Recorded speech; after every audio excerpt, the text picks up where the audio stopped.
দেশের বিভিন্ন প্রান্তে চলছে এসআর। এবার এসআরের বিপাকে পড়েছেন বিগ বি অমিতাভ বচ্চন। হ্যাঁ, ঠিকই শুনেছেন। এত বছর ধরে তিনি মুম্বাইয়ে ভোট দিয়ে আসছেন এবং সেখানকার ভোটার তালিকায় তার নাম রয়েছে, কিন্তু এবারে নতুন করে যে তথ্য সামনে এসেছে তিনি নাকি মুম্বাইয়ের ভোটার নন, তিনি নাকি ঝাঁসির ভোটার। ঝাঁসির ভোটার তালিকায় তার নাম উল্লেখ রয়েছে এবং তার জন্য স্বাভাবিকভাবে একটা বিপাকে পড়েছেন বিগ বি অমিতাভ বচ্চন। বলা হচ্ছে শুধু বিগ বি অমিতাভ বচ্চনই নয়, তার বাবা হরিবংশ রায় বচ্চনের নামও রয়েছে ওই তালিকায়।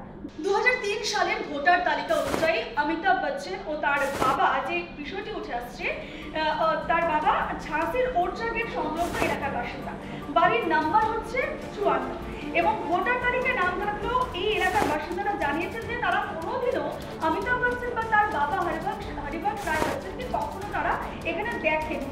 এমনকি কিভাবে তাদের নাম ঠিকানা এলো তা নিয়েও কিন্তু বেশ সন্ধিহান সকলে। তবে চমকের ব্যাপার হলো যে ঠিকানার উল্লেখ রয়েছে ভোটার তালিকায়, সেটা আসলে কোনো বাড়ি নয়। এই মুহূর্তে সেই ঠিকানা রয়েছে একটি মন্দির। জেলা প্রশাসনিক ভবনকে এই তথ্য জমা দিয়েছে বিএলও এবং এই ঘটনাটি কিভাবে ঘটে তা নিয়েও তদন্ত শুরু হয়ে গেছে।